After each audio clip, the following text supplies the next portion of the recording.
wala kaming ginagawa na masama. Ano yung nakita ko, kayong dalawa'y magkasama? Meron lang mga bagay-bagay na hindi mo pa pwede na malaman. Ano ang mga kapasilan yung nililihim pa? Alam mo nakita ko, hinawakan mo pa ang kamay niya.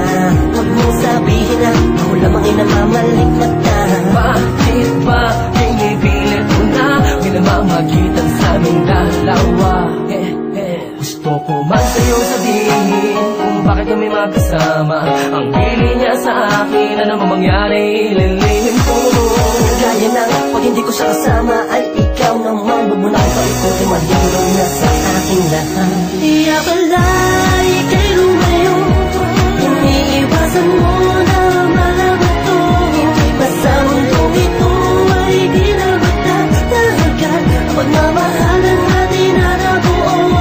Kaya pala ikaw ay umalis na walang pasabi na kung babalik. Nagduda man ako ay nagbawi mo na sa alaala na muli mong halin. Ayoko nakikita kita na nahihirapan dahil sa mga nakikita mo. Di ba ito ba panahon na para pag-usapan at para masagot ang katanungan mo? Dahil aking iniingatan ang lubos ang iyong damdamin na huwag masaktan at makarana. Nabigyan sa kalooban na kahit paminsan ay hindi mo pala nadama, hindi mo pala isip at hindi mo pala silip o nasila yan kahit sa panaginip pa. Bakit parang mo nahilig lang ka sa'kin? Wala naman sa akin ano man ang sabihin mo. Hindi na mahalaga, tanggap ko na. Nakikita ko ito sa iyong mga mata. Huwag ka na magdahilan at hindi mo totoo. Lalo mo lang ginugulo ang isipan ng puso ko na dati ay nagmamahal ng walang alinlangan. Ngunit ginagawa mo siya. Alay, ika'y lumayo, iniiwasan mo na malaman to. Basta mundong ito ay di na magtatagal. Pagmamahalan natin na nabuo.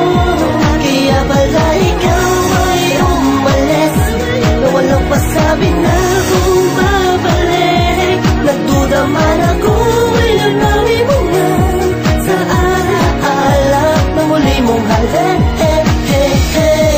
Di ko na kaya ito, ilihim pa. Sasabihin ko na sa iyo na siya ay may karamdaman. Di na magtatagal ang buhay niya. Ang nais na'y magpaalam sa iyo nang di ka mawalan ng pag-asa at mabuhay pa na masaya. Di mo lang alam kanya kamahal.